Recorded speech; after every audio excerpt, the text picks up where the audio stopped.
ಮಾಜಿ ಸಚಿವ ದಿವಂಗತ ಡಿ. ಸುಧಾಕರ್ ಅವರನ್ನು ನೆನೆದು ಜಿಲ್ಲಾಧಿಕಾರಿ ಟಿ. ವೆಂಕಟೇಶ್ ಅವರು ಕಣ್ಣೀರಿಟ್ಟು ಭಾವುಕರಾದ ಘಟನೆ ಶನಿವಾರ ಚಿತ್ರದುರ್ಗದ ನವೀಕೃತ ತರಾಸು ರಂಗಮಂದಿರದ ಉದ್ಘಾಟನಾ ಸಮಾರಂಭದಲ್ಲಿ ನಡೆಯಿತು. ಸುಮಾರು 2 ಕೋಟಿ ರೂಪಾಯಿ ವೆಚ್ಚದಲ್ಲಿ ತರಾಸು ರಂಗಮಂದಿರದ ದುರಸ್ತಿ ಹಾಗೂ ನವೀಕರಣ ಕಾರ್ಯ ಪೂರ್ಣಗೊಂಡಿದ್ದು, ಜಿಲ್ಲಾ ಉಸ್ತುವಾರಿ ಸಚಿವ ಟಿ. ರಘುಮೂರ್ತಿ ಅವರು ರಂಗಮಂದಿರವನ್ನು ಲೋಕಾರ್ಪಣೆ ಮಾಡಿದರು. ಕಾರ್ಯಕ್ರಮದಲ್ಲಿ ಪ್ರಾಸ್ತಾವಿಕವಾಗಿ ಮಾತನಾಡಿದ ಜಿಲ್ಲಾಧಿಕಾರಿ ಟಿ. ವೆಂಕಟೇಶ್, ರಂಗಮಂದಿರದ ನವೀಕರಣಕ್ಕಾಗಿ 1 ವರ್ಷ 4 ತಿಂಗಳು ನಿರಂತರವಾಗಿ ಕೆಲಸ ಮಾಡಲಾಗಿದ್ದು, ಇದೀಗ ಸುಸಜ್ಜಿತ ಅಕಾಸ್ಟಿಕ್ ರಂಗಮಂದಿರ ನಿರ್ಮಾಣವಾಗಿದೆ ಎಂದು ತಿಳಿಸಿದರು. ಇದೇ ವೇಳೆ ದಿವಂಗತ ಮಾಜಿ ಸಚಿವ ಡಿ. ಸುಧಾಕರ್ ಅವರನ್ನು ನೆನೆದ ಜಿಲ್ಲಾಧಿಕಾರಿಗಳು ಭಾವುಕರಾದರು. ಸುಧಾಕರ್ ಅವರು ಬದುಕಿದ್ದಾಗಲೇ ಅವರಿಂದಲೇ ಈ ನವೀಕೃತ ರಂಗಮಂದಿರವನ್ನು ಉದ್ಘಾಟನೆ ಮಾಡಿಸಬೇಕೆಂಬ ಆಶಯವಿತ್ತು. ಆದರೆ ಅದು ಸಾಧ್ಯವಾಗಲಿಲ್ಲ ಎಂದು ಹೇಳುತ್ತಾ ಕಣ್ಣೀರಿಟ್ಟರು.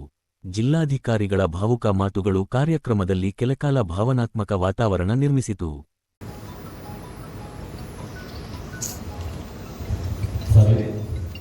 ಯಾಕೆಂದರೆ ನಾನು ಜಿಲ್ಲೆಗೆ ಬಂದ ನಂತರ ರಂಗಮಂದಿರದಲ್ಲಿ ಒಂದು ಕಾರ್ಯಕ್ರಮಕ್ಕೆ ಬಂದಿದ್ದೆ. ಬಂದಾಗ ಬಹಳ ಕೆಟ್ಟ ಬಂದಾಗ ಬಹಳ ಕೆಟ್ಟ ಲೈಟು ಇಷ್ಟೆಲ್ಲ ಇತ್ತು. ನನಗೆ ಒಂದು ಸೂಚನೆ ಕೊಟ್ಟಿದ್ದೆ ಸರ್ ಅವರು, ನೀವು ಜಿಲ್ಲೆಯಿಂದ ಹೋಗೋದು ಹೊರಗಡೆ ಈ ರಂಗಮಂದಿರಕ್ಕೆ ಒಂದು ಕಾರ್ಯಕ್ರಮವನ್ನು ಕಲ್ಪಿಸಬೇಕು, ಅದಕ್ಕೆ ನಾವು ಸಪೋರ್ಟ್ ಮಾಡ್ತೀವಿ ಅಂತ ಹೇಳಿ.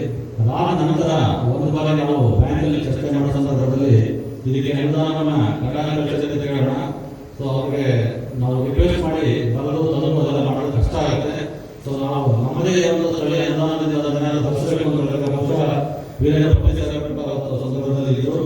ಸೊ ಆ ಸಂದರ್ಭದಲ್ಲಿ ನನ್ನ ಕೋಟಾದಿಂದ ಜಿಲ್ಲೆಯಲ್ಲಿ ನನ್ನ ಕೋಟಾದಲ್ಲಿ ಏನು ನನಗೆ ದೇವಿ ಅನುದಾನ ಬರುತ್ತೆ ಅದರಿಂದ ನಾನು ಅನುದಾನವನ್ನು ಒದಗಿಸಿಕೊಡ್ತೀನಿ, ನೀವು ಅದರಲ್ಲಿ ಇದನ್ನ ದುರಸ್ತಿಗೊಳಿಸಿ ಸುಸಜ್ಜಿತವಾದ ಒಂದು ಥಿಯೇಟರ್ನ ಮಾಡಲೇಬೇಕು ಅಂತ ಹೇಳಿ ನಮಗೆ ಎಚ್ಚರಿಕೆಯನ್ನು ಕೊಟ್ಟಿದೆ ಅವತ್ತು.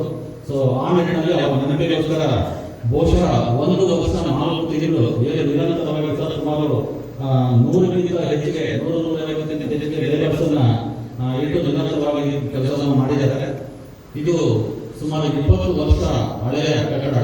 20 ವರ್ಷ ಹಳೆಯ ಕಟ್ಟಡ ಆಗಿದ್ದು ಕೂಡ 8 ವರ್ಷದ ಹಿಂದೆ ಒಂದ್ಸತಿ ರೆನೋವೇಷನ್ ಮಾಡಿದರೆ ಸುಮಾರು 2 ಕೋಟಿ ಹಣವನ್ನು ಖರ್ಚು ಮಾಡಿದ್ರೆ, ಆಗ ಖರ್ಚು ಮಾಡೋದಕ್ಕೆ ಅಕಾಸ್ಟಿಕ್ ಮಾಡಿದ್ದೇವೆ ಅಂತ ಹೇಳಿ ಮಾಡಿದ್ರು. ಬಹುಶಃ ನಾವು ಇದು ತೆಗೆದರೆ ಗೊತ್ತಾಯಿತು, ಅಕಾಸ್ಟಿಕ್ ಮಾಡಿದ್ರೆ ಅದೇ ವೆಲ್ವೆಟ್ ಕ್ಲಾತ್ ಎಲ್ಲ ಟೇಸ್ಟ್ ಮಾಡಿದ್ರು. ಅದಕ್ಕೋಸ್ಕರ ಬಹಳ ಕರ್ಕಶವಾಗಿ ಧ್ವನಿ ಬರ್ತಾ ಇತ್ತು ಅಂತ ಹೇಳಿ ಅವರ ಸಹಕಾರದಿಂದ ನಾವು ಇದನ್ನ ರೆನೋವೇಷನ್ಗೆ ಕೈ ಎತ್ಕೊಂಡು ಸೊ ಇದನ್ನ ನಿರಂತರವಾಗಿ 1 ವರ್ಷ 4 ತಿಂಗಳ ಕಾಲ ಆಲ್ಮೋಸ್ಟ್ ವಾರಕ್ಕೆ 2 ಸಲ ನಮಗೆ ವಿಸಿಟ್ ಕೊಟ್ಟಿದ್ದರಿಂದ ತುಂಬಾ ಸುಸಜ್ಜಿತವಾದ ಒಂದು ಅಕಾಸ್ಟಿಕ್ ಥಿಯೇಟರ್ ಈ ಜಿಲ್ಲೆಗೆ ಮಾಡಿಕೊಡಲೇಬೇಕು ಅವರ ನನಗೋಸ್ಕರ ಅಂತ ಹೇಳಿ ಬಹಳ ನಿರಂತರವಾಗಿ ಮಾಡಿದ್ವಿ.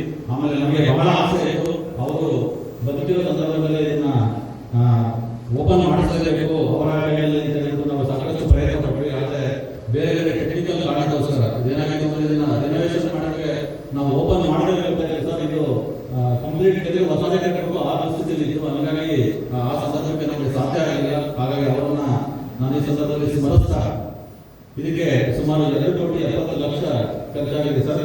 ಇದು ಏನು PVR ಥಿಯೇಟರ್ ನಾವು ಮಾಡ್ತೀವಿ ಬೆಂಗಳೂರಿನಲ್ಲಿ, ಬೇರೆ ಬೇರೆ ಥಿಯೇಟರ್ಗಳನ್ನ ಈ ಗಾಲಿ ಸಂಸ್ಥೆನಂತ ಸ್ಟುಡಿಯೋಗಳು ಮತ್ತು ಥಿಯೇಟರ್ ಮಾಡ್ತೀವಿ. ಅದೇ ಟೆಕ್ನಾಲಜಿ ಮಾದರಿಯಲ್ಲಿ ಒಂದು ಅಕಾಸ್ಟಿಕ್ ಮಾದರಿಯ ಸುಸಜ್ಜಿತವಾದ ಥಿಯೇಟರ್ ಆಗಲೇಬೇಕು ಅಂತ ಹೇಳಿ ನಾವು ಇದನ್ನು ಮಾಡಬೇಕು.